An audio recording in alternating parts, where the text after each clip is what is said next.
The XPlicit Materia podcast is proudly sponsored by me. Because fuck Blue Apron. I'm just kidding. Just kidding. Please sponsor me, Blue Apron. And, you know, Loot Crate and Apple, iPhone. Just, everyone, sponsor me. Because, I need that money. Anyway, today's episode features Anna McQueen, who, for those that don't know, was the singer for Five Knives, my old band. Incredible singer, firecracker on stage. Do yourself a favor, check out some Five Knives videos, because she's amazing. And her amazing fiance, Chuck Starks. Chuck Starks. Starts? Who's just one of the funnest people that I know and that I've met, and he's just a blast. Just all smiles, full of life. Just love hanging around with that dude. I've been meaning to have these two on the podcast for a while because they are fans of the UFC just like me, and we are just ecstatic that this Conor McGregor and Floyd Mayweather fight is actually happening, and no one seems to be talking about it. Or a lot more people should be talking about it. So, this episode, we mostly go into our thoughts about this incredible spectacle of combat sports. We go off the rails a little bit here and there, but for the most part, this is a Conor McGregor, Floyd Mayweather episode. So, if you're looking for some video games and anime talk this episode, sorry, I can't help you. Not this time. This is all fight talk. We're just going to nerd out about UFC and Conor McGregor and this just... in the press conferences. We're going to just get into it. Note that we are not experts. We don't fight. We don't box. I've never threw a punch in my life. This is all just... we're just fans. That's all we are. So, don't take anything we say too seriously. We're just enjoying the event. So, yeah, that's it. Okay, let's do this. Leroy Jenkins. All right. These chairs are really awkward. We got them from a friend of ours. I like them. I do like them too, but they're like so like, I don't know, they're like giant paddles. They feel like from like a rowboat. Yeah, they feel like they're from the 1950s. But I love them. They're comfy. Very, very modern looking. They fit your ass very, well. Mid-century modern. Yes. Okay. Yeah. Yes. So, how are you guys doing? Hi, Shane. Hi. Let's awkwardly start the podcast. I'm down. Just roll into it. Just roll into Let's it. do it. So, for those who don't know, Anna and Chuck are betrothed. And is that the right word for it? Isn't that what it is? Betrothed? Betrothed? Isn't that What is that? another word Sounds for... like a Game of Thrones term. Isn't that another word for engaged? Betrothed? I think my... I'd have to Google My it. betrothed. She's my yeah. betrothed. Oh, man, think that so. sounds scary. That's scary? No, the term I sounds was gonna scary. say, It you sounds better like tell me now. It sounds like a method of torture. Well, okay. So, what I was going to say is when we all started hanging out when we first moved here and we were 7 minutes away from you guys, it surprised to me that you guys were really into UFC because you had it on in the back. I'm like, wow, you guys are into UFC? This is crazy. I'm like the only person of my friends who really enjoys the UFC. You know what's kind of cool is when you guys were on tour together for like the first year that we started dating, you guys would go on tour and it almost exactly coincided with UFC dates. So like UFC 196, UFC 197. Every time I was watching, she was out of town, so she had no idea for the first year that I was super into UFC. Yeah, I had no clue. And, like, neither of us really watch sports and, like, in general. Mm-hmm. Like, we don't really watch football and, you know, I like hockey a little bit, but not, like, crazy. And so when he started telling me he was watching UFC, I was just like, oh, boring. And then he played me like the countdown. when they start like doing the backstories on like their training and all of that, and then you get like really attached to a certain fighter, and you see how their daily lives are, and, like the preparation for. And so then you start to like invest in them, and like you're just sort of like, I don't know, like that's what got me hooked. Yeah. So the story kind of goes like this. It was a Saturday. We're chilling. We're having some friends over for a bonfire. And, we're getting ready and whatever. And I was like, hey, UFC, I can't remember which one it was, 204 or whatever was on. And she was like, UFC? Since when are you into UFC? I was like, I'm not missing this tonight. There's no way. So I put on the countdown, and she was like, I'm not into this stuff. And I was like, can you just give me 44 minutes of your time? Just 44. Watch this YouTube video to see if you even like it a little bit. And so it was the Holly Holm, Ronda Rousey fight. I mean, what a fight to start with. Like I was sold and addicted after that fight. Yeah. Plus, it's really fun because, I mean, I love to root against anyone that Chuck likes to root for. And like, and vice versa. He was like, but like not on purpose. It just kind of ends up being that way. It is actually kind of organic. Yeah. Like we started like betting with Monopoly money and like doing really stupid things. But yeah, he's like a diehard Ronda Rousey fan and like loved her in the Expendables and all those movies and stuff. Yeah. And was she in the Expendables? Yeah, that's how I found out about her. Yeah. No shit, I didn't know that. So, and then I wasn't really hooked on Ronda Rousey because I didn't know anything about her, and I was like, she just has resting bitch face. I don't want to root for her.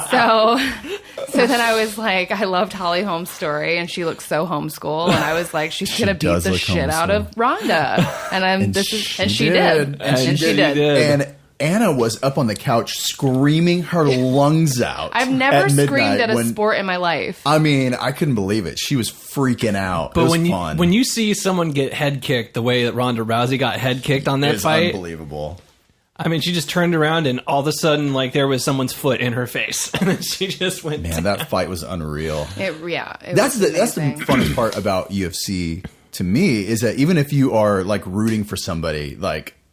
Crazy, it's still fun. Like even if your person like loses, it's like, man, Holly Holm kicked so much ass tonight, and you're happy for that person, even though like it's not the person you're rooting for. Yeah. You know, one thing I've noticed, I just realized this today, is I really like the guy fighters who are extremely cocky. Obviously, hence my shirt. But she's wearing the Conor McGregor shirt. Where did you find that shirt? That shirt's dope. Yeah. Was it like UFC.com? No, or something it was like like that, fansomething.com. I'll look it up for you later. Anyways, so I love the really cocky guy fighters. I think they're hilarious. But I can't stand the cocky girl fighters. I noticed like I love Misha Tate and Holly Holm and Amanda Nunes. They're all really humble, and for some reason I'm really attracted to the strong, humble woman. But I love the fucking like the silent killers. You like the silent killer women. I like the silent killer women, but I like the really loud, obnoxious, like just really great with promotion. I like that in male fighters. So I wonder if that is an indication of your choice of men. And I'm completely opposite. I love nothing more than seeing Conor McGregor's face get pounded in. I mean, I love McGregor.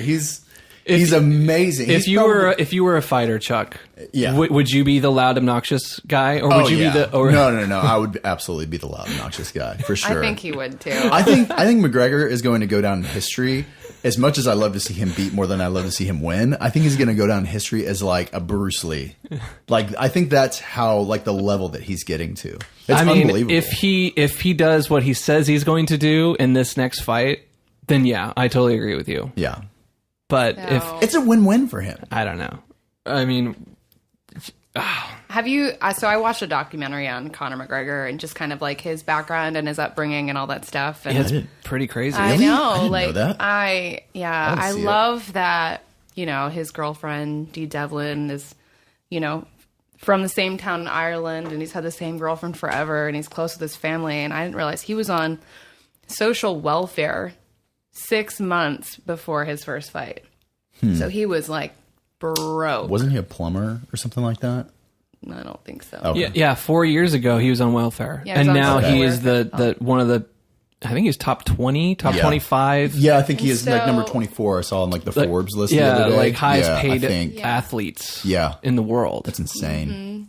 And like, you know, he just sets a lot of goals for himself, and he's just he's a promotional wizard. And He's a wizard. Yeah. one of his trainers was talking about how UFC is half training, you know, and half being an amazing fighter, but the other half is being able to entertain a crowd. That's what UFC is that like that's how their fans work, and that's what he's so good at. But behind closed doors, he's really like a good guy, silent, you know, and Humble. he's humble. And, Really?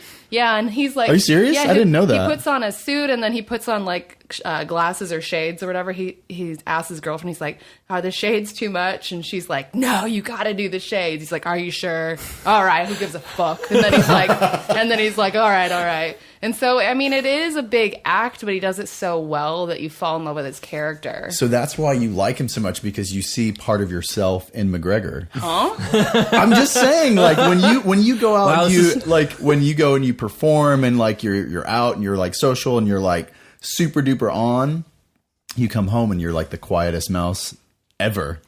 I'm like, don't talk to me.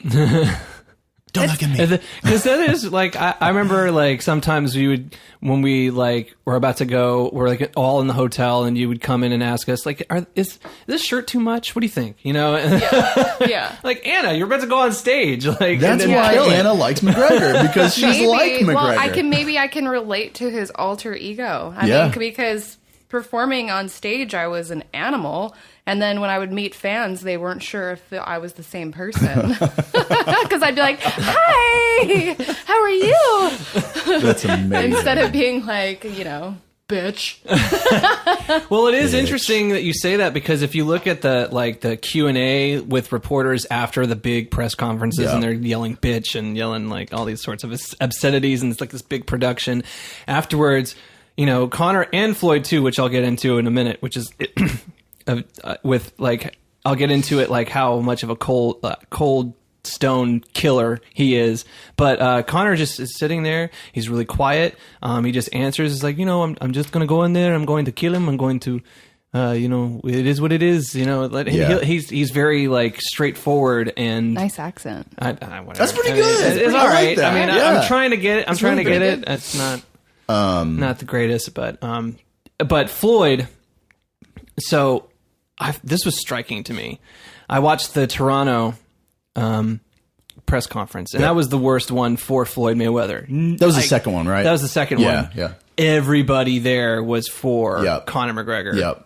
And Absolutely. they just boos every time that Floyd was on the phone, on the microphone.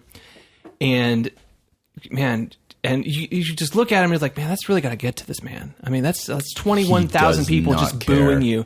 And then directly right after the press conference, he has like an interview with Brendan Schaub and a couple other Showtime Yep. like reporters, and he's smiling. Yep. And he's like, man, this is great. Isn't this great? Like, he's like super happy. And he's like, Conor's doing his job. This is what the fans want. And he's just like as if it was that whole thing was just like was the WWF, and then he's like, this is real life, man. Like all these people, all these boos, that's money for me. Yeah. He didn't say that, but like Yeah. that's what it's in his eyes. Yeah. It's like everyone thinks that this press conference is going to get under Conor's skin or get under Floyd's skin. Definitely not under Floyd's skin, because this is his playground. Well, you he know- doesn't give a fuck. You know what's so awesome about that too is that Mayweather is super realistic about the fight, and he talked about that in the Toronto thing on Showtime. He was like, you know, they were like, do you think you can take this? You know, you think you got this, no problem? And he's like, you know, this is a fight, man. We're both warriors. Anything could happen.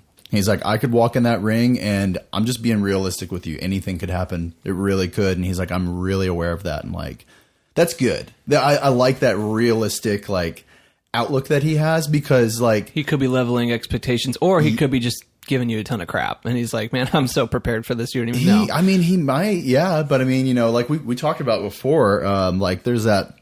I mean, I'm very clearly want Mayweather to take down McGregor, but like there's that, what is it called, the overnight thing for boxers, where like they Have you heard of that? Where they basically, it happened to like Ali, it happened to all these greats where they're so great, they're great, and then it's literally like overnight their speed is gone. Well, It's that an happens with age fighters thing. in general, though. Yeah, you're right. Okay, so yeah, I have heard of that. Yeah. So, but that happens with like the biggest names. Like that happened with Chuck Liddell. Yeah. And Chuck Liddell is like he was known for his chin. Like if you've seen any fights with Chuck, he would block punches with his face. Yeah, that's crazy. He would take him, and he would take him, and he would take him, and he was a stone cold killer, heavyweight champion. Boom, boom, boom, boom, boom, knocking people out. And then one day, someone just knocks him out, and then from that point forward, no more chin. Yeah, like it's very easy to knock down a fighter who has lost their chin, like because he's old now. I don't think I've ever heard of that. That's interesting. Yeah, it's like it's a lot easier to knock out somebody after they've been knocked out a couple times. Like the more you get knocked out, the less your brain is like, bro, we can't handle this. We're gonna have to shut off to protect you so you don't die. One thing I noticed last night, and this may sound silly, but whatever, is that Mayweather. Have you seen his ears? Does he have cauliflower ears? Not even a little bit. Yeah, because over the years, like he does not get hit. Like, and that's the thing. He does not get hit. Hard work. Yeah. Dedication. Hey, I mean, if you look at his drills with his dad and his drill with his uncle, like the way that one of his drills is the dodging drill. And his dad has these giant pads, and they're just like, they're just. But he's like really trying to hit Floyd, and Floyd is dodging it like this. He's like it's going left like and right. He sees like, it coming. Yeah, I'll give him that. Like watching some of his boxing, just replays or whatever. Like he almost dodges it before they even swing. It's weird. Blows me away is that like he predicts it. Like that. It's like a circular type. Yeah, move. he's like does like a Matrix move. Yeah. No, it is crazy. I think he needs McGregor's media trainer because he sucks at, getting a crowd going. I mean, literally, Conor McGregor he's letting McGregor kind of lead it. Well, maybe, but, let's just get into the drama of it all. Like, Mayweather cannot steal a crowd like McGregor can. I will say this about... Because you only watched the which one did you watch? The London one, the New York one? And last night was the Toronto. Yeah, you watched, okay. I think you watched almost all of them, yeah. And then, the New York one, I thought this was actually pretty funny. About the flag. No, not the flag. That was cool too. Like he's embracing that heel persona very well. He's like, he knows those people aren't there for him. He knows it. So he's just like, I'm going to be the villain in this because it's just going to... The more they hate me, the more they're going to want to buy the pay-per-view, and I'm going to get paid. So, but he brought his bag out, his little school bag, and he had a bunch of $1 bills in there, and he just threw it on top of Conor McGregor, and it kept raining bills, like letting it rain on bitches. He's like, let it rain on this bitch, and then he threw these bills up in the air. Funny. And it's so funny because Conor... That was, of course, the day where he decided to dress like all pimped out, no shirt, giant mink, $40,000 mink coat, and just looking ridiculous. And then, so the picture is money raining down on this guy who, is Conor McGregor, so he can kick anyone's ass. But still, he looks kind of ridiculous wearing this giant mink coat and just really, really, loud pants. Oh my God, I love him. And so when Floyd did that, I was like, now that is how you do it. That's WWF status, using props, stuff like that. Dana White, he's like, Dana White, I love you. And you and I, we got together a long time ago. We talked about this. We're going to make so much money. But let's be straight. You're the pimp. McGregor's the hoe. And we both know it. And yeah, that's what he said.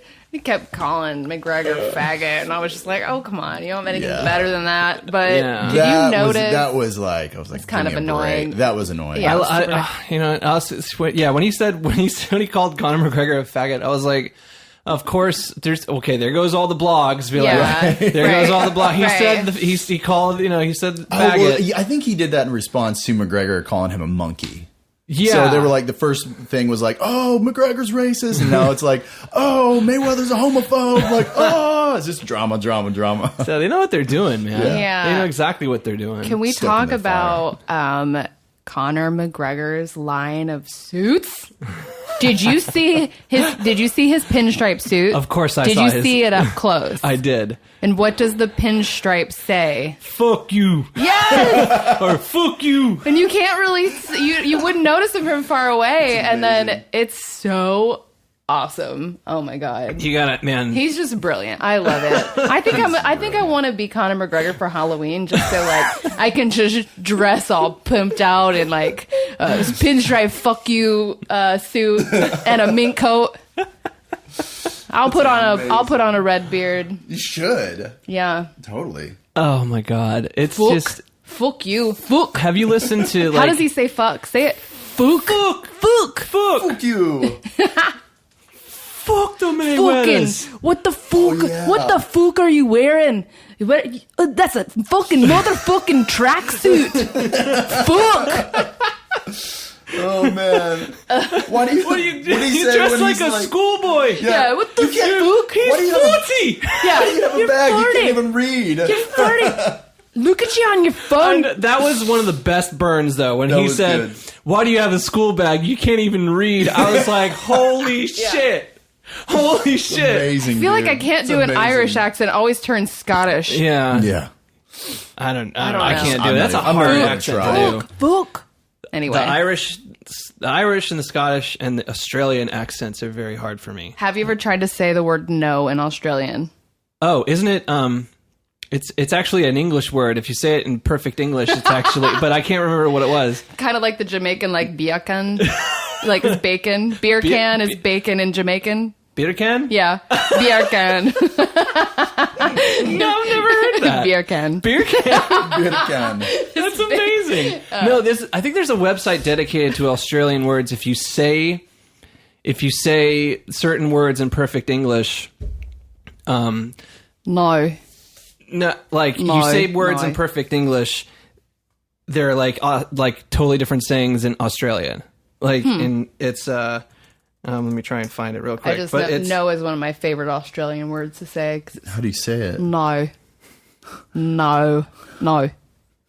Try it. Not. I can't even try to do it. Try it. No. Was that it? No. No. No. No, it wasn't. I like automatically go over to Matthew McConaughey. No. You do a great Matthew McConaughey. Do it. I'd have to get in character. Do it. Well, I'd love how to. I can't. No, I Now can't you do sound it. like No, your dad. Well, now I can't do it every time. No, that's your because dad. I'm put on the spot now. Yeah. No.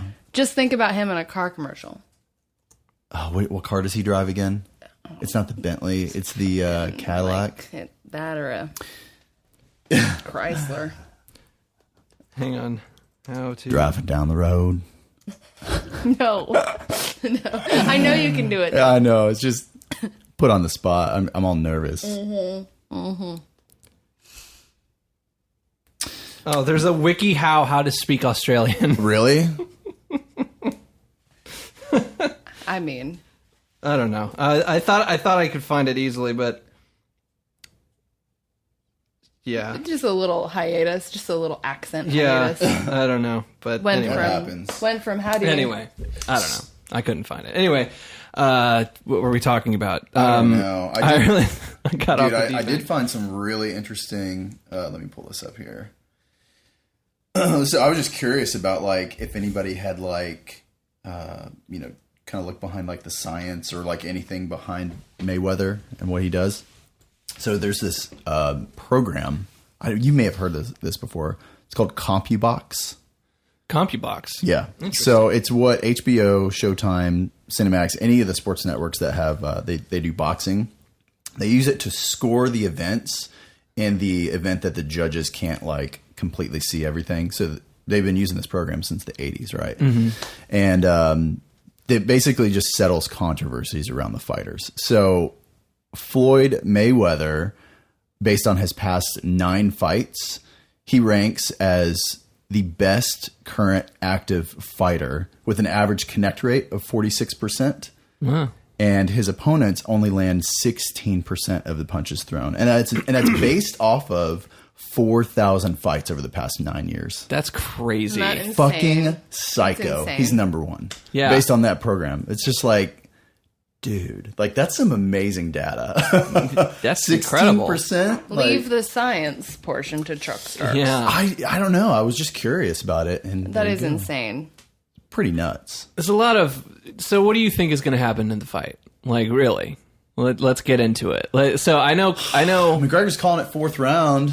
What do you think is going to happen? Well, I don't know. I've listened to a lot of podcasts.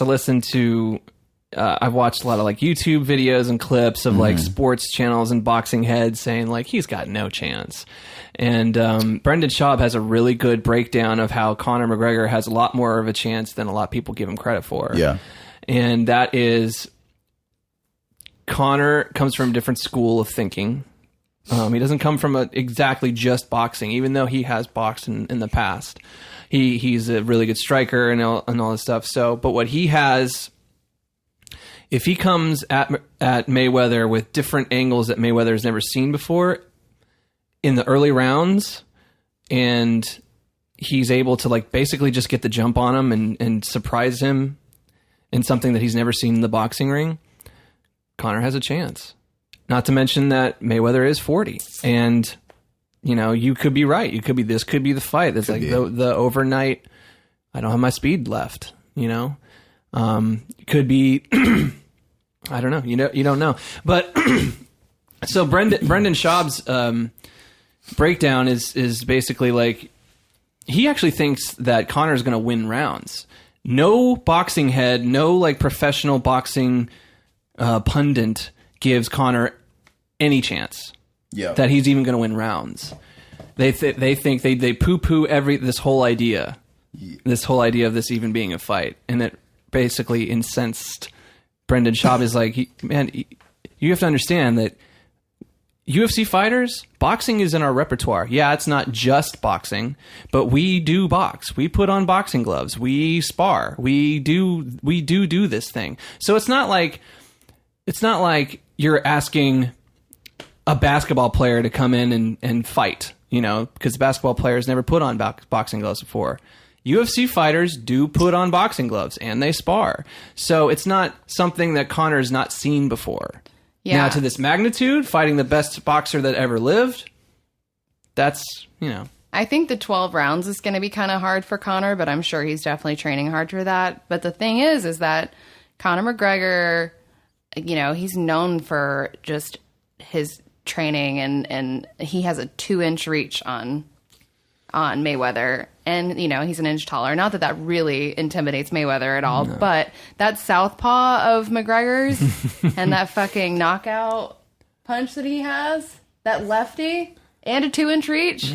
I feel like, and he's able to switch stances. I think Mayweather's going to go down on that lefty, like for sure. He's got. I think he's going to knock Mayweather McGregor out. has 24 fights under his belt with the UFC, and 18 of those have been won by knockout. Yeah, which is pretty intense, right? When you think about, so his power is unbelievable, and a lot of and McGregor's never been knocked out. He's only been submitted. Right, he's only been submitted 3 times. But everyone points to that first Nate Diaz fight. It's like, if Nate Diaz outboxed him in the first fight, in the second fight, Nate Diaz is a better boxer than McGregor as far as like landing. But if you remember, even in that was it the first or second fight? I can't remember. I think it was the second fight that McGregor knocked him down at least 3 times. Yeah, with that left. Mm-hmm. So if we were talking boxing, straight boxing, 3 knockdowns is a TKO. So you think Conor, in my view, if you're talking boxing rules, Conor won that as far as the better boxer in the second fight. What about the gloves? What about the glove situation? Like, I've heard some people say like there's different schools of thought on the bigger gloves, the 10-ounce gloves. Yeah, I mean, for blocking purposes and also for striking, you've got a lot more weight. And doesn't that also kind of like soften the blows a bit? Because I mean, most boxing rounds go super long. That's the thought. Yeah. I mean, I guess in the boxing world, the thought is like, boxing gloves protect the fighters. I have seen scientific studies that say that boxing gloves actually don't protect the fighters have in you the face. seen Rocky? They protect the hands. They protect the hands more than the face. They did a study. I forget who did the study. Some university. They tested a certain amount of UFC fighters after the fight and a certain amount of boxers after the fight, and the boxers had more concussions, more cuts, more head damage. Yeah. And they're supposed to be wearing softer gloves. The UFC gloves are only 4 ounces. So, it's like, what's going to happen if you have a weapon like that Conor has? What's going to happen if, the 10 ounces actually help his punching power? Yeah, meaning like, as opposed to, like the velocity is going to be even more intense. Like, it's if like, you get it a is kind of clean hit- it's a weapon. It's true. and I saw another like a TV show or something that was, I think, kind of dedicated to like what's more powerful, a boxing glove or an MMA glove. And they did the test. They had what is those things that you punch? What is those things? Punching bag. A punching bag. Thank you. They had the giant punching bag, and they had velocity meters on it and everything. like the Ivan Drago meters. Exactly. If he dies, he dies. And so they did the test, and the boxing glove actually was more powerful than the actual just 4 ounce MMA glove. Really? Yeah, well, that makes And that's sense. just a clean punch. That makes So sense. you're adding. pretty So crazy. really, you're adding 10 pounds of weight to a Well, you person's. can also block 10 a lot. pounds. You can also 10 block ounces. a lot more with those gloves too. But So, you can block. You're right. That's yeah. what deafens the blow. If you're able to put your Because hands up. I was watching some old highlights with Mayweather, and I mean, like he's literally just standing there with one arm. He does this block a lot too. Mm-hmm. Well, he'll just stand there and waltz behind that fist, And he's a lot like Conor in the fact that he's a defensive fighter, but he waits for that opening. That's what's going to make the fight so interesting to me. I don't know. I think it's going to go. The full fight. I really do. Yeah. I think what the strategy behind it is Mayweather's going to try to wear McGregor down, and I think he's going to try to win by points. I don't think he's going to try to knock him out. Yeah, I mean, I'm sure if the opportunity presents itself, it'll be there. Awesome, but like, man, Mayweather. I mean, everybody says that McGregor's different, and that's great. But they've said that about a lot of fighters who fought Mayweather, a ton of them. And you have to think too. Not only is he 49-0. In the boxing world, he's an Olympic boxer. He never lost in the Olympics. Right. Which is pretty mind-blowing back in the 90s, which I didn't even know that until like yesterday when I was kind of deep diving into his career. I was like, damn. Yeah. Like, so He's they're the main event, but like, are there other fights before? There is. Because I know I'd it's have kind to of a look it up. weird. It's like a weird. Yeah, event. let me look it up. Like, can we talk about like how this even happened? Like, I'm kind of I'm still kind of confused as to like what the story is of why Conor McGregor decided to box against Mayweather. Has nothing to do with MMA. I think what happened was I just knew that Conor McGregor was supposedly retiring, had a baby, and then all of a sudden he's going to box Mayweather. So what happened? No, that was a joke. That was before. that was his Twitter joke. He was just trolling everybody. He's like, he's I'm going to looking for retire, and then I think right after that he fought Nate Diaz it was second 2 time. days later. He was like, "Oh, I'm fighting Nate Diaz." Yeah. Yeah, but like what was the thing, the purpose behind Mayweather? I mean, it's been going on. That thing has been going on for almost 2 years now, right? Yeah. They've been talking about it for 2 years.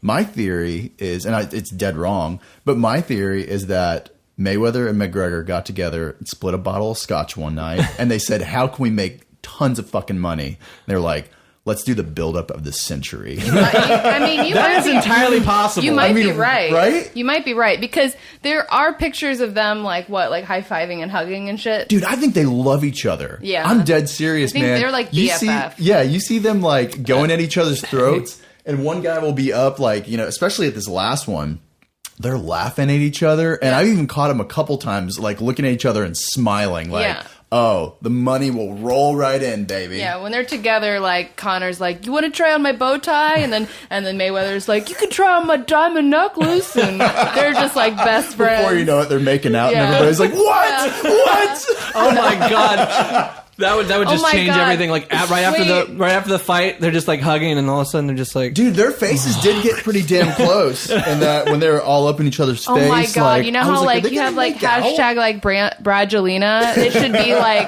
hashtag Maygregor. McGregor. Maygregor. I mean, They love each other. It's pretty good. That's pretty good. I'm gonna tag that. Oh yeah, you should What was definitely it? have McGregor. Maygregor. McGregor. That's amazing. Oh man, That's a That'd be great a- name for this podcast. Maygregor. Podcast No, episode. hashtag Maygregor. McGregor. Yeah, That's a dude. really, yeah. I mean, I think God. a lot of the stuff behind UFC is completely planned and probably does happen, like, not far off from what you said. Yeah. You know, but it's an entertainment business. It's amazing and it's dramatic and So it's fun. I got a call from the UFC the other day. Oh, did you? Yeah, funny enough, because I left them a really horrible comment on their website and on their Fight Pass, and I was like, you guys suck. and like, it was very well articulated, not to mention that you is this- do get #1 Yelp reviews all the time. yeah, I do like to do that. That's my geeky side coming out, but whatever. Wait, you actually yeah. did do this? Okay. Yeah. No, so I get an email from this guy. I'd have to look up his name, but he emailed me and he's like, "Hey, we got your feedback on the UFC site. We want to talk to you." I was like, "Sure," So they called me 2 days ago, just chilling at home in the office and whatever, and they called and they were like, "Yeah, we got your feedback. We want to know what we can do to make the website better." And you can tell they're calling a lot of people and like whatever. Yeah, just Yeah, I mean, I was basically like, y'all, you guys got to get your shit together. Like, I go to Fight Pass and I pay for like a premium service, like $9 a month or whatever it is. And every time a new fight comes up and I get excited and it's a Saturday night and I don't really know who the fighters are, but I go to turn it on and it's like, not available in your can't location. fucking I'm like, find what the it. fuck? Are you Yeah. serious? It should be I like bet the you- top. Of Like, I know there's some sort of Comcast or Charter like deals that they have going on. that's probably the same deal that they have with like football games and sports games Yeah. that only NBC is allowed to Right. stream it, and no other. You can't even have it on any other thing. You can't even because I had the worst time trying to. Because I don't have cable, I don't have any TV channels. I can only stream things. So when my parents came, they're huge football fans, and we had the worst time trying to watch a damn game because I don't have any channels. I don't have they didn't even have it on satellite TV. So it was like they have some sort of deal with TV companies that you can only watch football games on a certain channel. You can't stream it. Can't do it this way, and only on select times you're able to, negotiations and stuff like that. Then you can stream it on certain devices. But yeah, so it could be something where the TV companies are kind of like giving you a good, thumb up your ass. Why doesn't the UFC tell you though? Like, that's fine, but like I can never figure out where it's actually broadcasting. You know what I mean? Did they give you an explanation as to They why? didn't. No, they didn't. They said that's a ton of feedback that they're getting. So the big things I kind of dinged them for was I was like, dude, I've dropped way more money on the UFC than any other sport I've ever watched in my entire life. Like, thrown tons of money at it, right? With the gear and whatever and all the pay-per-views.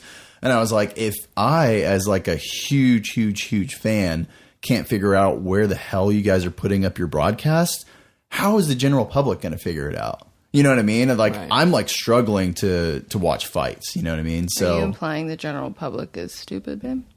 I mean, maybe.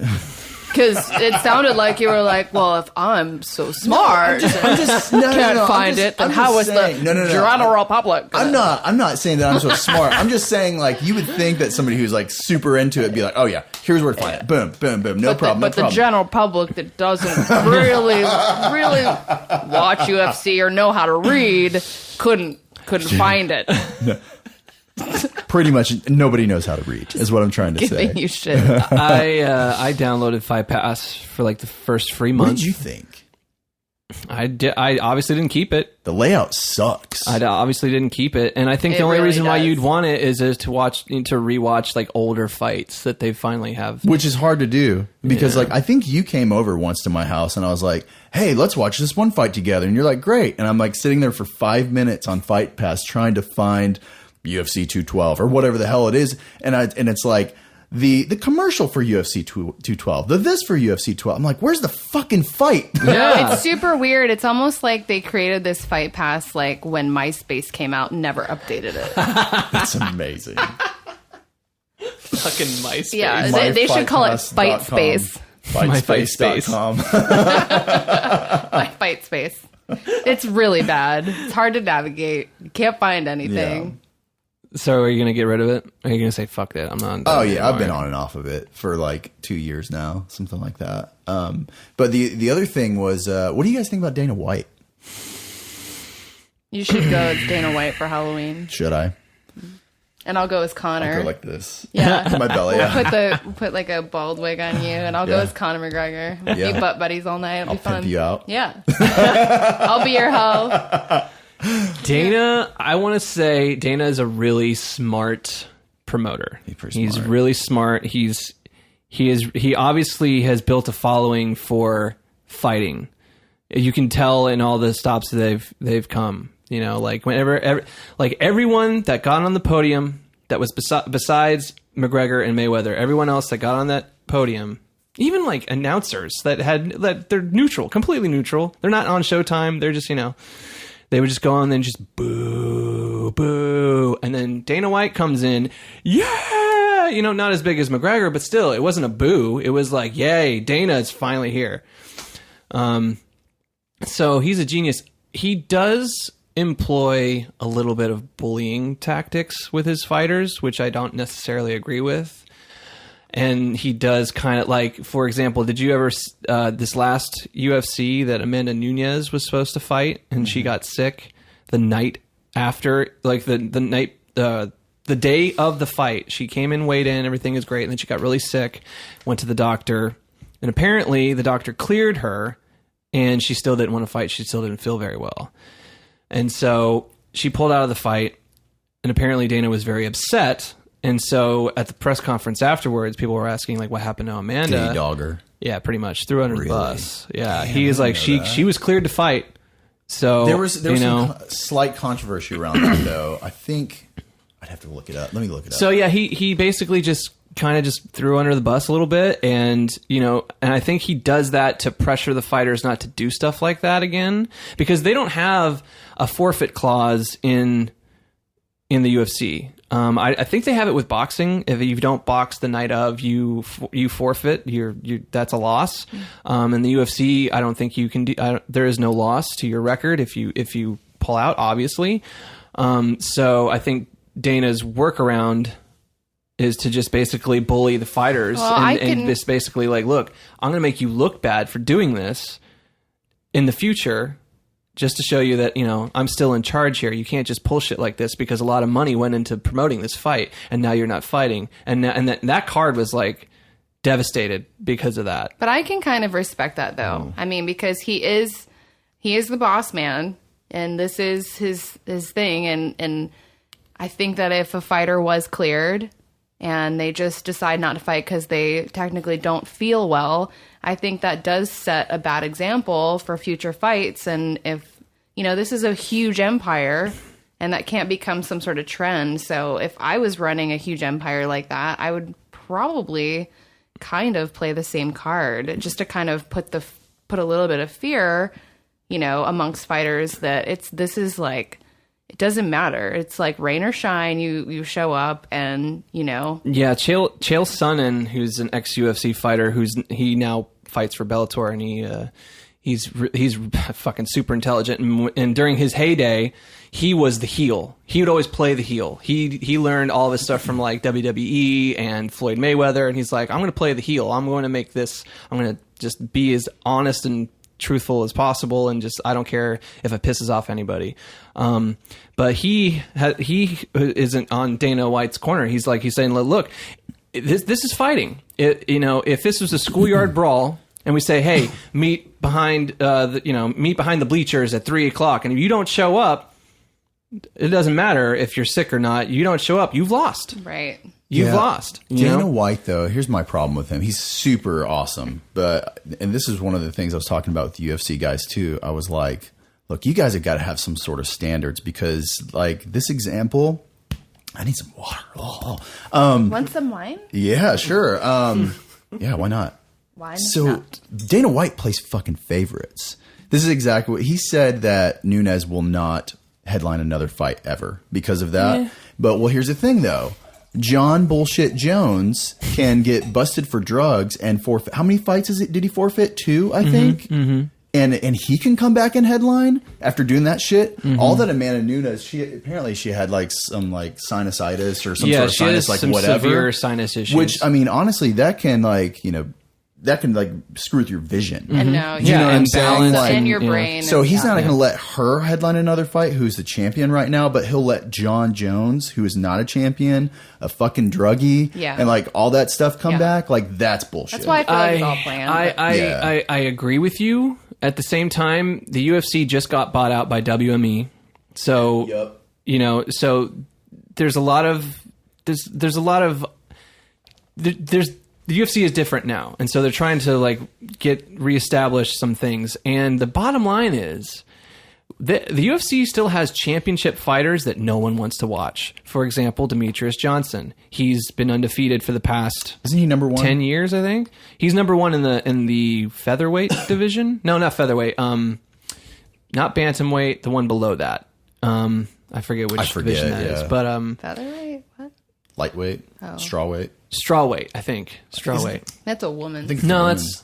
Or is it just like in general? Well, it's 125. I just got outed 125 division. He's phenomenal, and probably most likely the best pound for pound best fighter the UFC has ever seen.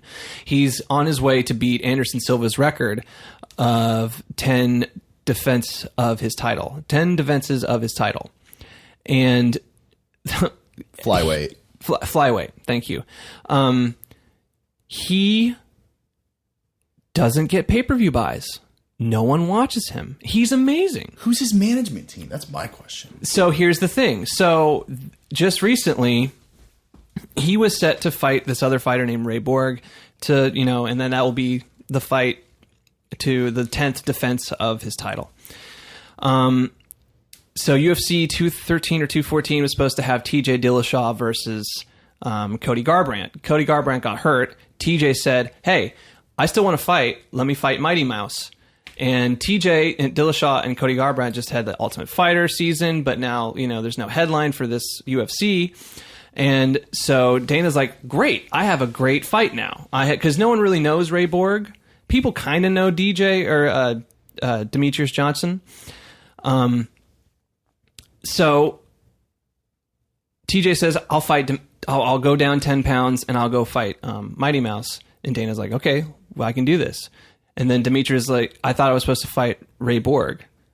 And Dana's like, no, you're fighting TJ now. And so DJ was like, no, I'm not doing it. I'm not going to fight. I'm not going to fight him.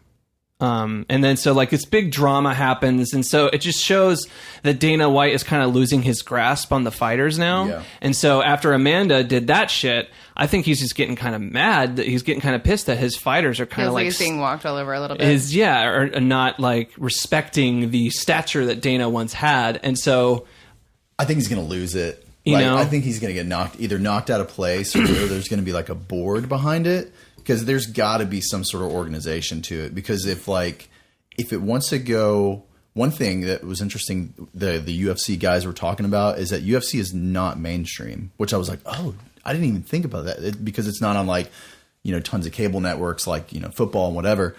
And I think that's one of the biggest problems. Part of the excitement too, because anything can happen. But there's not a set of rules that you can follow to say, oh, if ABC happens, then.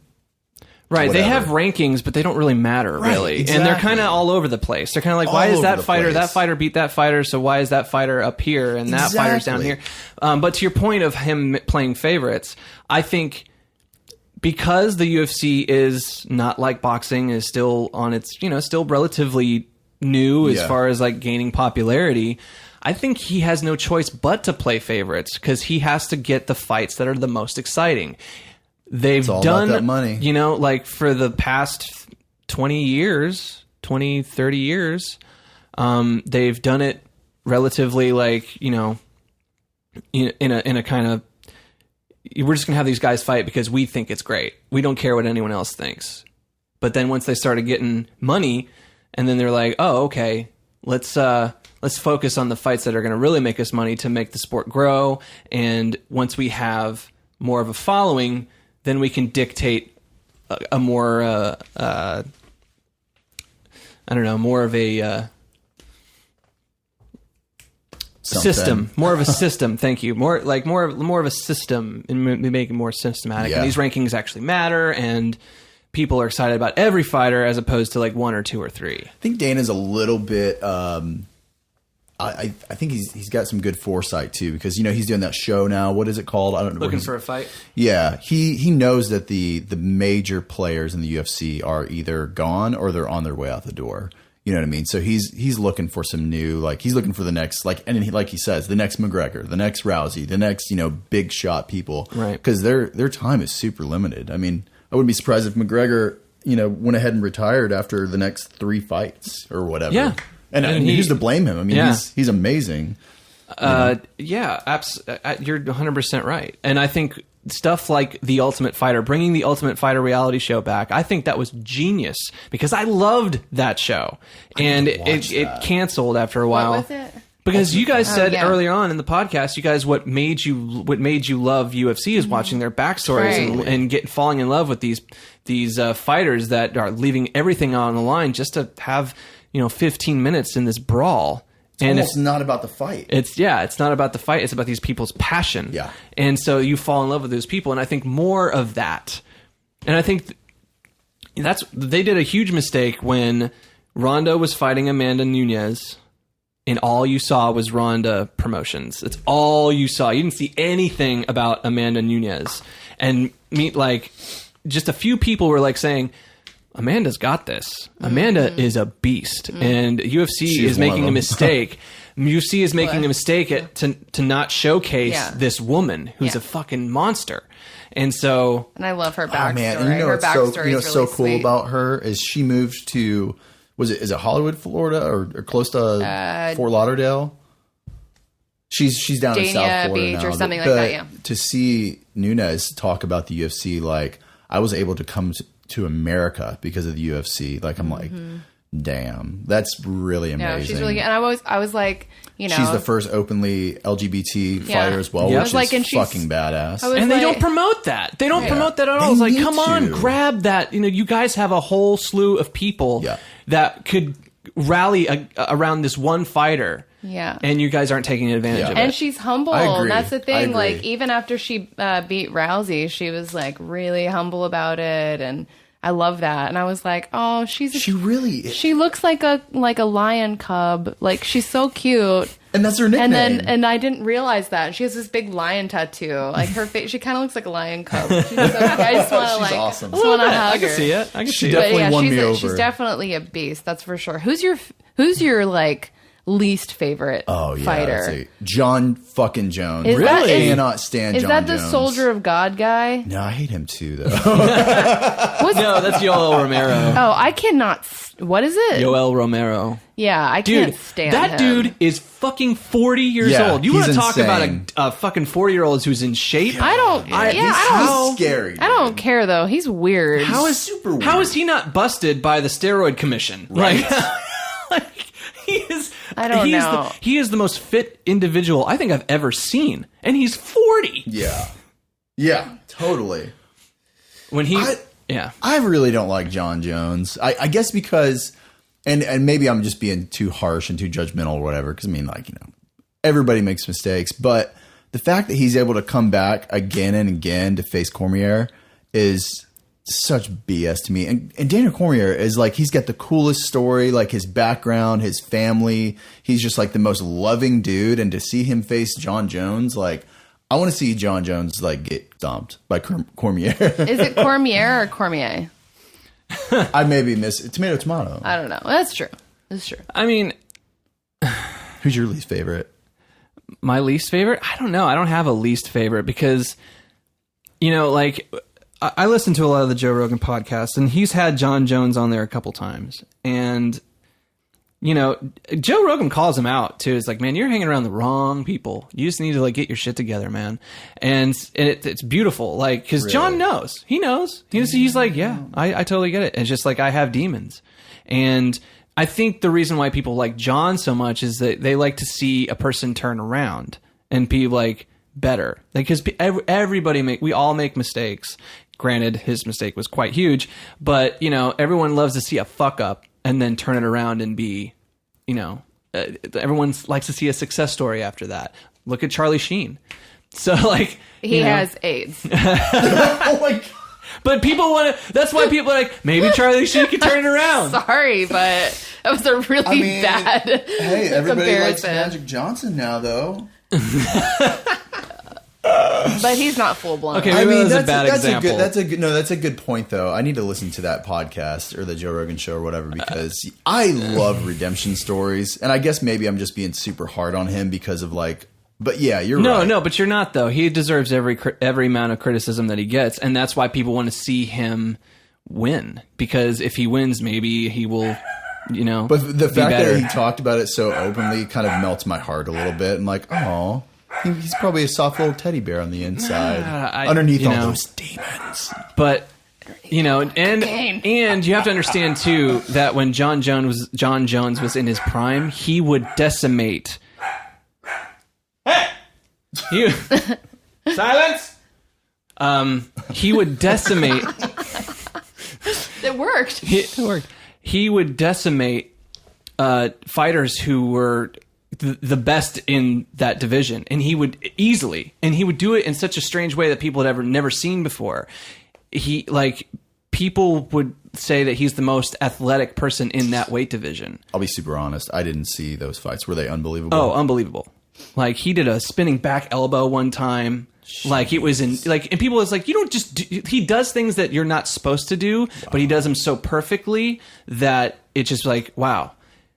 Those kind of fighters people love. Look at Anderson Silva.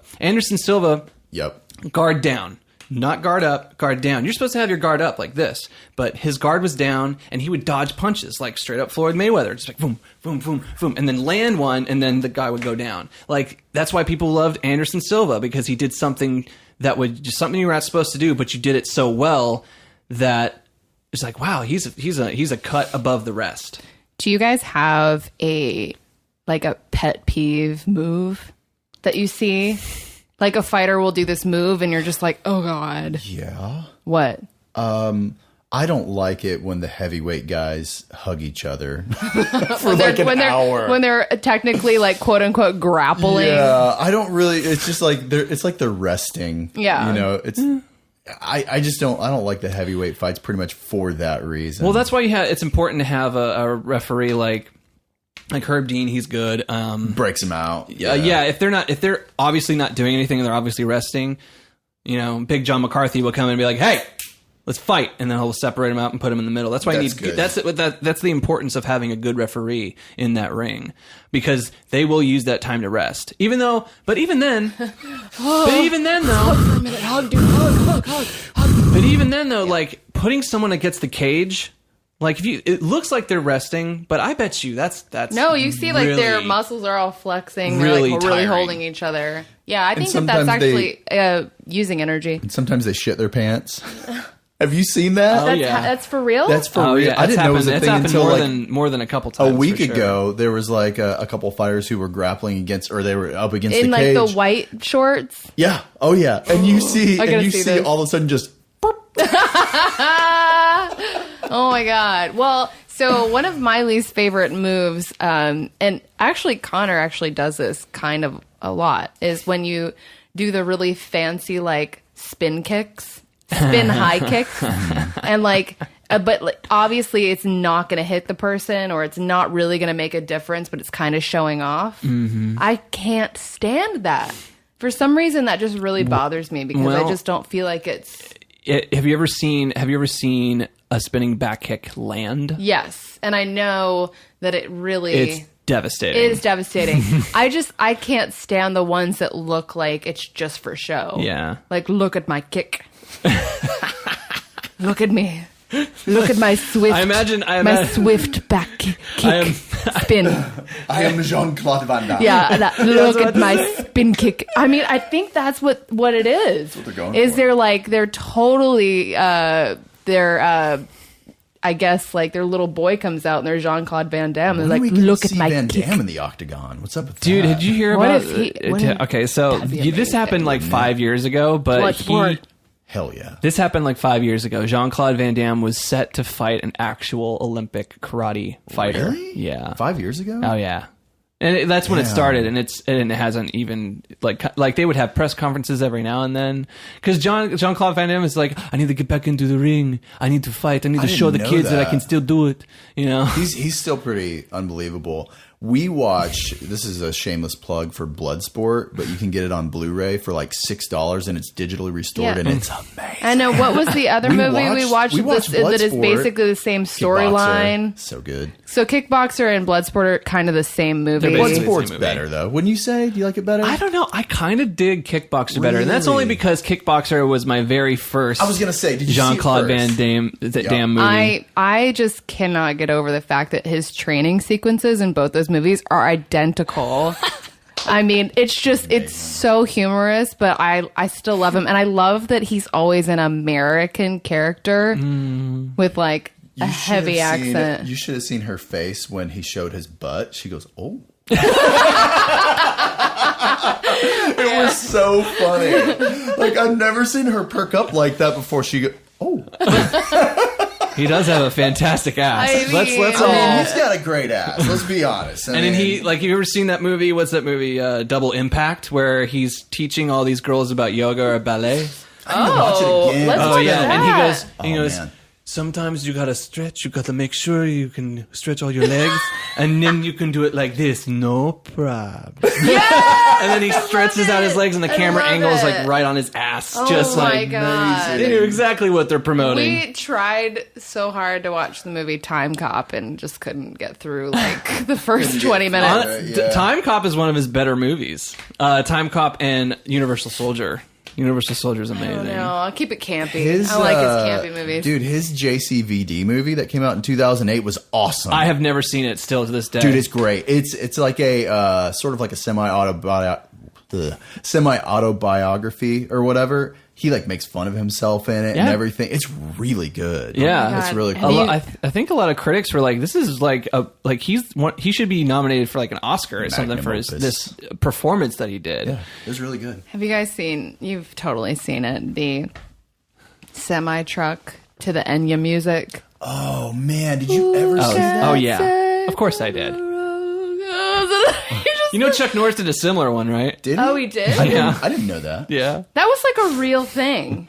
Like, he Yeah. really did that. They had I think they had a helicopter above with a small cable just in case. Just he in fell. case, But I yeah. mean, he did it. Yeah, Oh, they man. still Did it. they still I wanna be had able to do two this cars splits like that. driving, Yeah. you know, and so, but that was that's amazing. I don't know. When guys do the splits, it's not really sexy. But when he does the splits, it's pretty sexy. It's weird. It's weird. There's this awesome Weird. photo I found online where I don't know how, if this is, it's probably all CGI, but it's such an amazing photo and I need to like put it like somewhere on my wall. It's like him kicking in the ocean, and as he kicks up, it's like his leg is straight up in the air, and then just this wave of just Water, like water the shooting up water? this way. Oh my God, we Oh, need it's to have that. amazing. That's what we need for our house. It's just like, and it's the sunset, and it's beautiful. I think like we need to have you and Ashley over just to watch like Van Damme she and hates Van Damme. Bruce Gosh, Lee. she hates him. Why? I don't know. She just hates him. Oh, Oh, don't that's hate. sad. Don't hate. She just Has thinks she it's seen- stupid and campy, and she's not. I mean, yeah. it is. That's the best. Yeah, part. but it She's totally just is. like kind of like, eh. I love that shit. Man, me too. It's so good. I feel like I'm in the movie Office Space when she's like, "You watch kung fu?" Are there any current action stars that you're into? Like, you know what I mean? Like, because that sort of like genre is sort of dying out, but I feel like there's going to be a resurgence. In Well, or if am they I- do it like John Wick, yeah. Yeah. You ever seen Yeah. John Wick? Yeah, I like John Fuck Wick. yeah, that Yeah. movie's Yeah, amazing. what was We didn't that- see the second What was one, the but- movie we watched just recently? And it was overdubbed. I don't know. Le- Ip Man It Man. It Man. That dude. So good. Man. But that market over in Japan and China is still going strong. guess, But yeah. in America, action movies have kind of fallen by the wayside and been taken over by like Marvel movies. Yep. And Yeah. you know, That's a I'm good kind point. of getting sick of Marvel movies. yeah, it's Anyway. gonna. A lot of people think it's gonna become something like Yeah. during the 70s or the 60s, like, or you know, there was so many westerns that were so popular at first, and then there were so many that like I can't, no Yeah, more. like that's what and Marvel's eventually going to become. I already feel like it's becoming However, that. But DC had an amazing hit with Wonder Woman. Did yeah, you see I've that? been meaning to watch it. I hear it's amazing. yeah, well, Finally turned the when corner. Chuck and I were fighting, he went and watched it lonesome Yeah, you by know. himself. I do you- get some He said it was Wonder Woman. great. You son of a bitch. Hey, So you I'll do go that with you and happens, Ashley right? to go see it. Yeah. No, but Chuck said it was really I'll go. awesome. I'll go see it again. Actually, it was. Or just wait was for it that to good. come out on DVD. But only so Chuck is really obsessed with his Blu-rays. And now, like, and now he it's going to will- be 4K Blu-ray. Yeah, so he will No big not. He refuses like to watch any kind of action film, whether if it's free on HBO or it's free on Showtime. We cannot watch it unless we get it on Blu-ray. Okay, so but you agree? mean- it's way better. Yeah, I guess, but I'm just not as like. Well, can't you get the picky. HD version? You can, but it's just not the same. He's obsessed. It's just not the same. Especially so you get that quote unquote 1080p streaming. Mm-hmm. I mean, sure, it's sort of 1080p, I but just like don't you, care that much. Yeah. you I don't will, either. Oh, by the way, I don't know if you heard this, but I looked up the best 4K Blu-rays that you can get. What's the name of that movie you love so much? The Disney movie? Oh, Beauty. Not Beauty and the Beast, the other one. Moana. Mulan. Moana is the #1 4K Blu-ray. I know you told me we gotta watch it Oh, I did. It ain't Mona. on your curvature TV that you got. Mona. Have you seen that that video on Facebook? It's like a video, like haven't seen it. this Pacific Islander gentleman. He sees that little Moana doll. He's like, I just want to tell people. He's like has this like Southern accent, but he's a Pacific Islander, so it's really weird. It's like, I just want everyone to know that this is a Pacific Islander. Okay? Now, I understand a lot of white people and black people are saying a certain name wrong. It ain't Mona. It ain't Mona. And it's so funny. It is really funny. It's so funny. It is so funny. No, it was a great movie, especially after going to Hawaii and then watching it. I love Disney. Highly Sorry, not recommend sorry. I Hawaii. love Disney. Beauty and the Beast was amazing. Did you watch the live action one? Mm-hmm. Yeah? You liked it? I am Watched it 4 times notorious. this week. I'm notorious for making fun of Chuck for watching The Force Awakens and Rogue One like on repeat, like to the point where I'm like, "Are you 5?" Like it's so bad. And like, And the answer is yes, I am 5. I come home from work. You know, I work nights right now, and he'll be passed out on the couch, and like the Return of the Jedi is on, and I mean he watches them over and over and over again, and I'm just like, oh, it's so lame. It's my comfort food. Yeah, well, he bought me Beauty and the Beast for my birthday. It's my birthday next week, and he got me an early birthday present, and I watch it on repeat, and I love it. It's a great movie. It was really well done. Did you see it? I haven't. No. I'm sorry. It was really good. I didn't think it was gonna be like that good, but I cried like a baby in it. It was really, really amazing. I don't like musicals. Neither. I don't blame you. Neither does he, but it's different. I know it's different. Did you I ever see the understand. first one? What? The first Beauty and the Beast? Like the cartoon. Yes. Yeah, I'm not yeah. a fan of the first Beauty Oh, and the then Beast. he's not going to like the new one. My favorite Disney movies were The Great Mouse Detective, Sword in the Stone, Aladdin, and that's pretty much it. I would put those on like repeat. Lion King? So I mean, I like The Lion King, Really? but like I don't know. I never really. Again, there's so many. Sword in the Stone is amazing. I love Sword in the Stone. love that I don't know movie. why I loved it so much, Never but like I seen would it. put that on before I go to like while I'm when I go to bed, I just have it on in the background and go to bed and I think it's just in that song, the walkity walkity walkity walk, and it's like the wizard is so Wickety, funny. He's wickety, like wickety, wack. Archimedes. Yes. No, it was really, really good. Yeah, I was trying to think of like when he becomes a fish, like what they sing. They're like to and fro or something like that. I don't remember it, but I mean, I loved that movie as a kid. Great Mouse Detective. All right, that's a little weird. I don't know why I liked it. That's awkward. That's an awkward. Maybe because I Disney kind movie. of digged Sherlock Holmes when I was a kid. Maybe. I actually liked The Rescuers a lot too. That was sort of a yeah, random yeah. one. What about Fievel, the American Tail? Man, Oh my god. that'll bring tears to your eyes. I That liked Five fucking Goes song. West. No, I didn't like that. Oh man, I love They that could have one. been. They should have just been done with the first one. Yeah, they weren't. They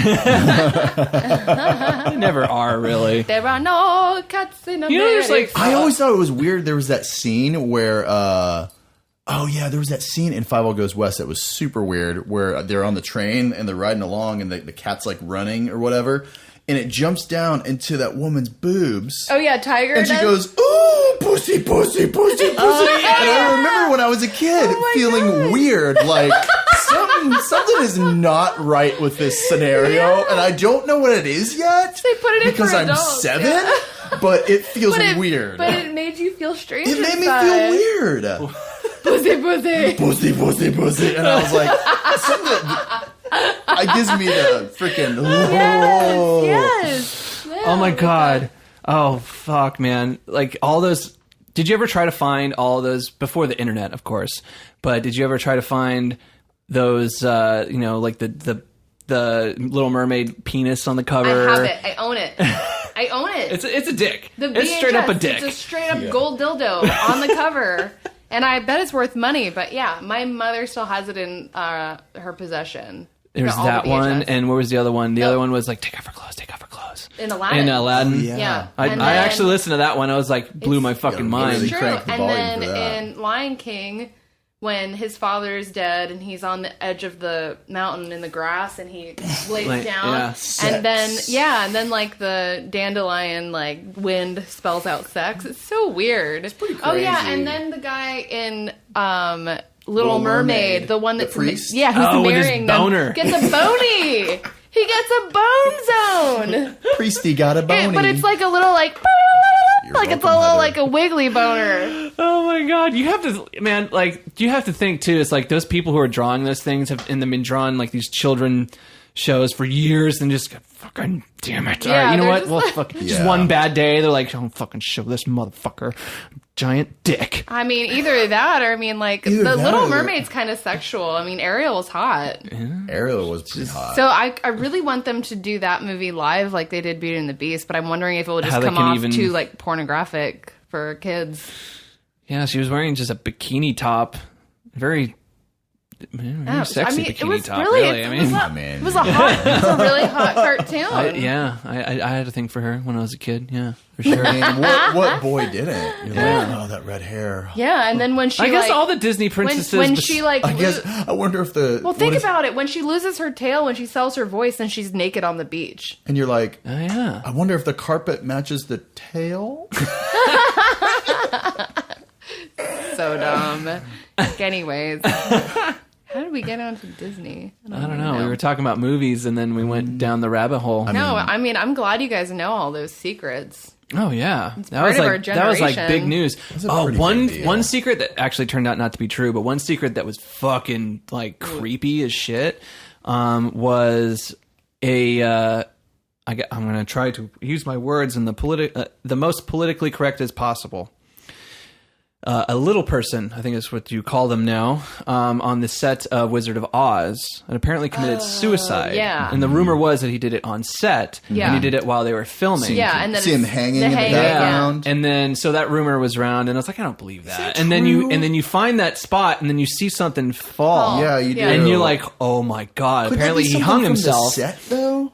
That it's not true. He did kill himself, okay. but he Not like killed he that. killed himself like in his home or something. It wasn't anything like that. And what you Boring. see Just was kidding. just like a rafter falling, in the background and something. I know there's all these. I love all the weird like wives' tales, or whether they're true or they're not. There's The urban legends. Yeah, urban legends. Yeah, that's what I was thinking. But what's the movie like? I think it was 3 Men and a Baby. Or the ghost. Oh yeah, where like the little girl died or something, and then she's like behind the curtain in one of the scenes, like I'm still here. I heard it was a cardboard cutout. Yeah, that it's a cardboard cutout of Ted Danson, I think. Was it? Yeah. I think but, so. like, how that goes, like, crazy. Man, but like when I was like, how old were we when that happened? Like 10 or 11? Yeah. That But I rumor remember it, spread like, like wildfire. And I watched that movie because of that. Yeah. Like I knew nothing about the movie. I was like, I just want to see that ghost. Yeah. I want to see that ghost.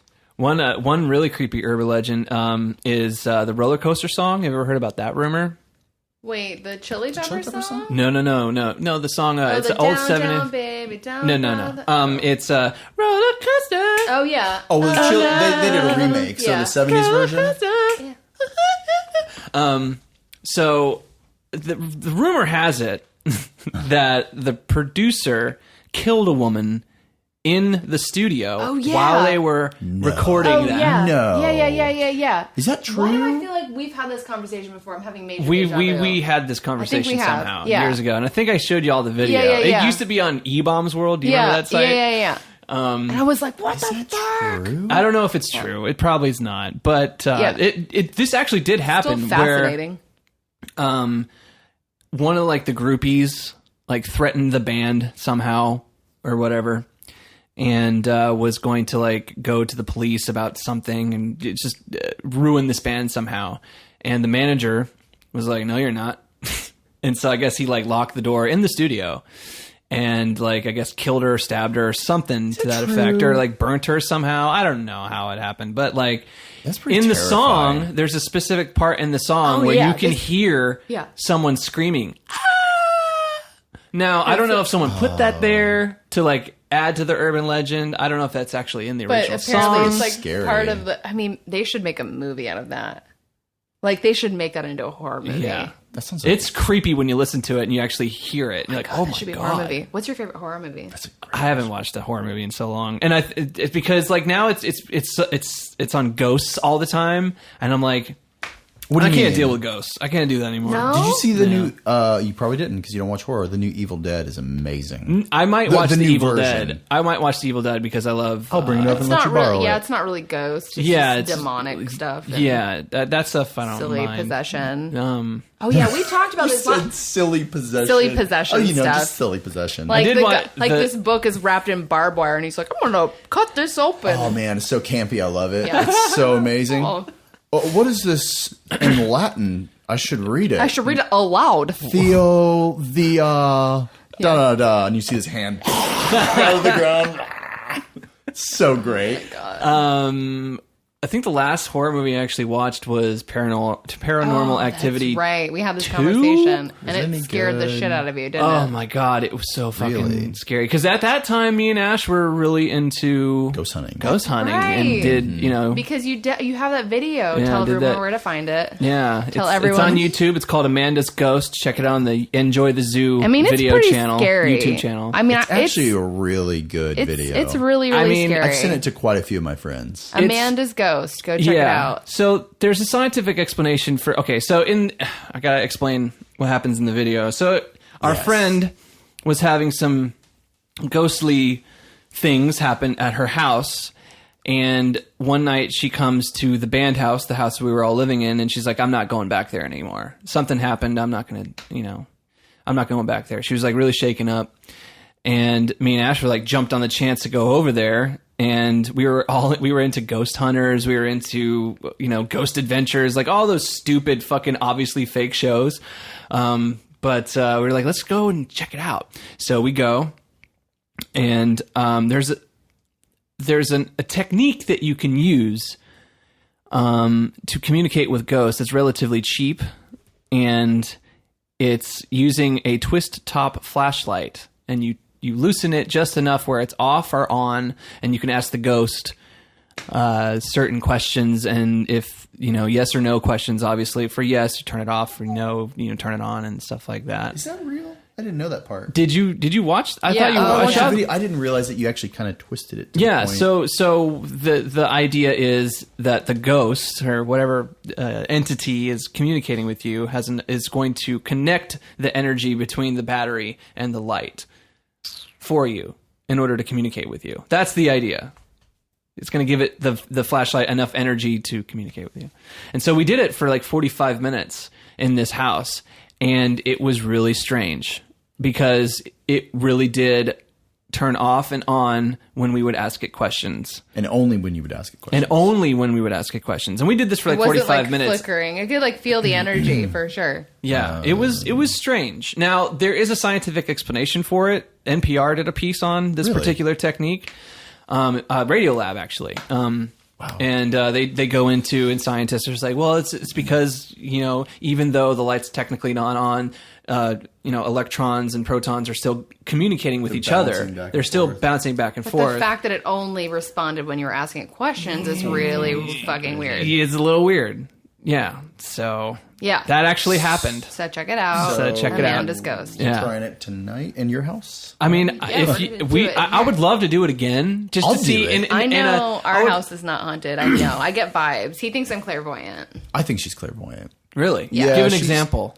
Well, I just like I don't. When we were house really good. hunting, like I don't know. I can feel vibes, and I can tell. She would walk in houses and be like, Nope. we're not buying this one. I'm like, Yeah, I don't like- care. That's cool with me, whatever. Because I'm just like easygoing. Do you think it's like feng shui? Is it like No. something like just? Do you No, think? I feel do you like- think there was something something weird about the place we lived in East Nashville? Yeah. So, did you and Ashley ever come to the little small apartment we think lived you in guys East did. Nashville? I when- think when I we think first I started did. dating. I think I.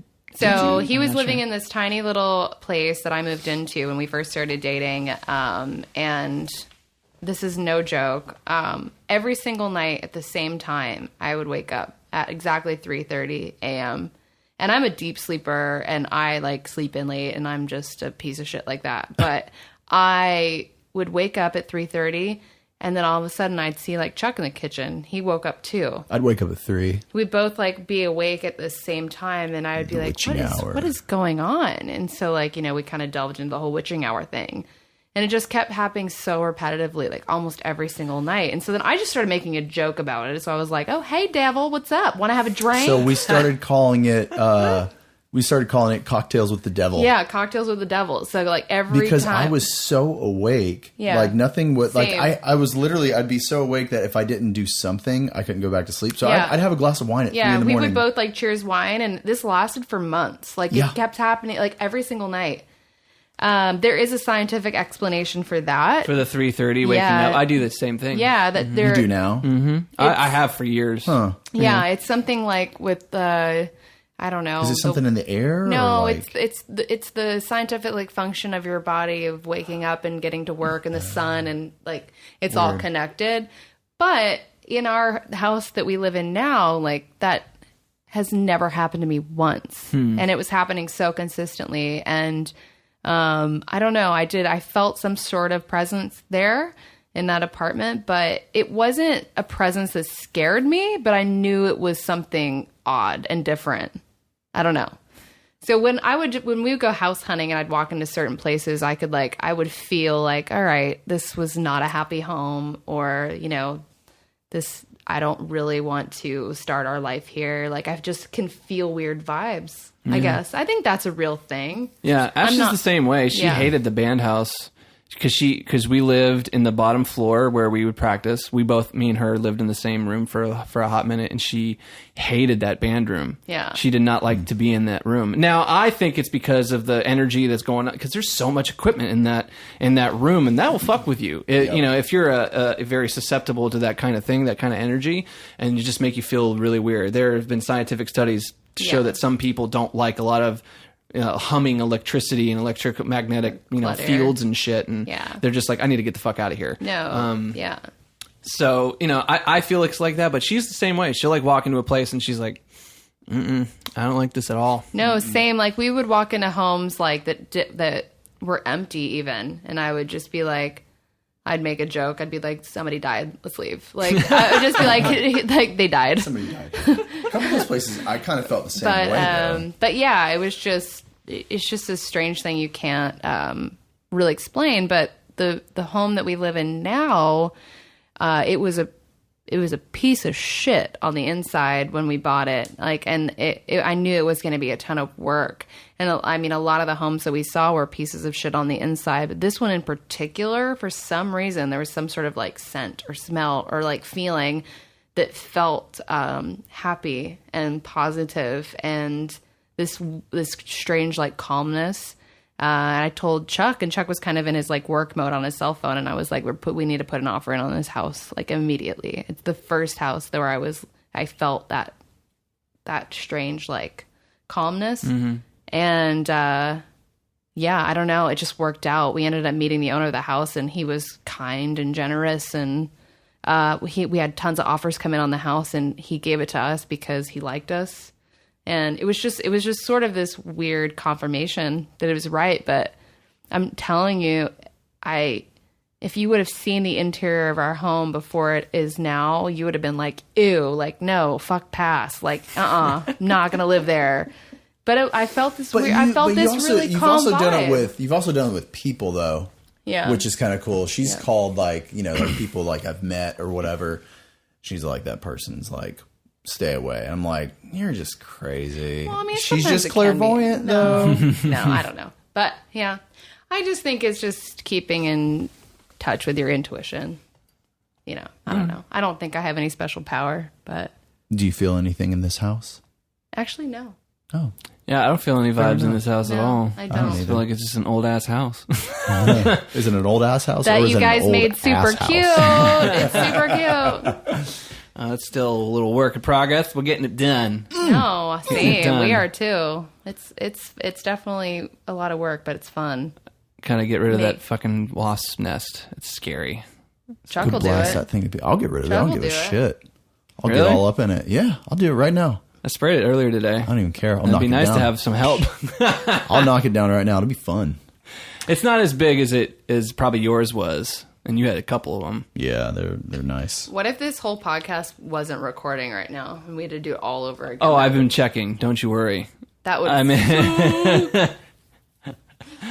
I think we should wrap it up, though. Let's wrap this. So, in conclusion, let's circle back to. So, what do you think is going to happen? Conor McGregor in the fight. What do you think is going to happen? Okay, so I think it's going to go to. I'm going to call it's going to go to 11 rounds. I say. Well, I guess no. I'm going to go ahead and just call 12. Right? That's the max. And I'm going to say Mayweather wins by points. I don't think anybody's going to get knocked out. Okay, safe bet. That's safe it. bet. Okay. If you were a betting man, speaking of which, if you were a betting man, you'd want to bet on Conor. Oh, I know. If you bet, absolutely. If you bet $100, you get like $450. You can't do that though, like if you win. online or anything, can you? You have to be like in a gambling, like where it's You have to legal. be in a gambling state. You How would many know as being minutes from is Vegas. how many minutes are the rounds? I think 3 minutes, right? And then in 12 3-minute rounds? UFC, Actually, some states have legalized online gaming with certain websites, but I would actually put money it's on few it. and far between. I don't think Tennessee is one of them for sure. we'll do our date betting where if like I win, then you take me on a date, and then if you win, I take you on a date. All right. Or I don't know.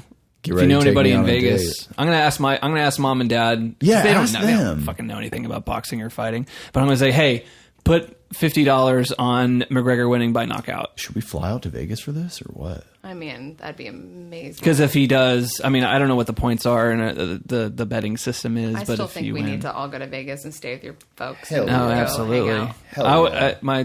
I was supposed to go there in August, but I want to do a podcast with my dad and mom when they come here. But I was supposed to do that in August, but Dad got surgery on his spine. Really? Because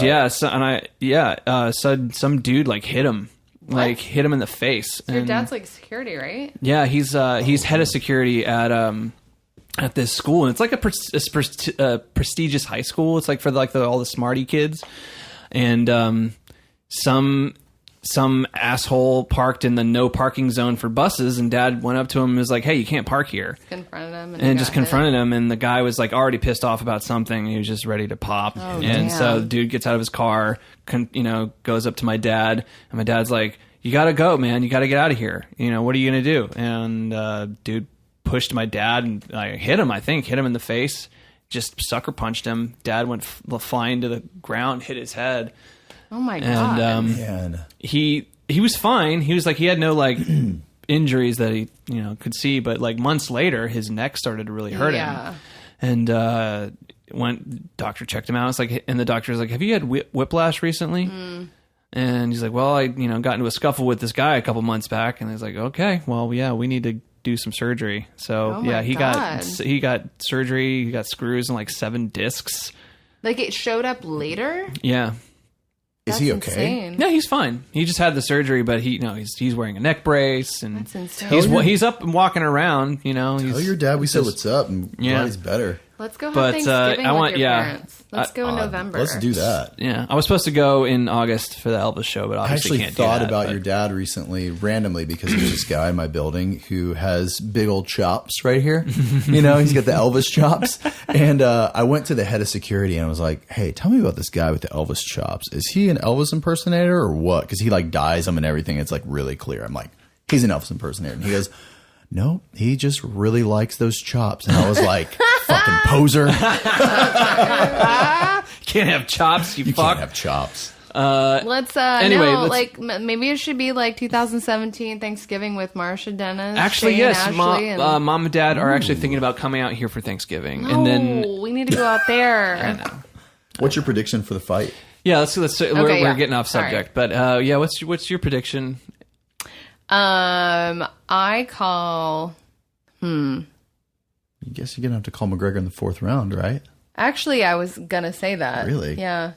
I think I call knockout by McGregor in 4th round. Wow. Because I think that, he's so used to not having that many rounds that his adrenaline's just going to be pumping. And he's going to want to just get it over with. And he has called his fights before. Yeah, I don't know. That's how I'm feeling. I don't know. I just know McGregor's going to win. And it's going to be glorious. Super fan. Mayweather's old. I'm going to be what I think, and I'm going to be kind of on the fence. But I think if you're a betting man, if you put a gun to my head and say, "Hey, who do you think's going to win this fight?" I'm going to have to think it's Mayweather. But I definitely give Conor a chance to knock him out within those 4 rounds for sure. Because a lot of people think he's just going to be destroyed by Mayweather, but I don't know, man. I think he's going to give him trouble in those first couple rounds. I say Mayweather's old. He's not old, but for the sport, he's older. But yeah, I'm going to root for Conor no matter what. Yeah. I'll always be a true fan. I think it really could actually go either way. I'm rooting for Conor too, just for the story of it, just for this fucking Irish kid coming from nowhere. 4 years ago, he was on welfare. Now he's like the best fighter, or like the most popular fighter in the world. So that's just for the story of it. That'd be fucking incredible to just be a part of and be like, man, where were you when you saw McGregor knock out Mayweather, the best boxer that ever lived, and he's not even a boxer?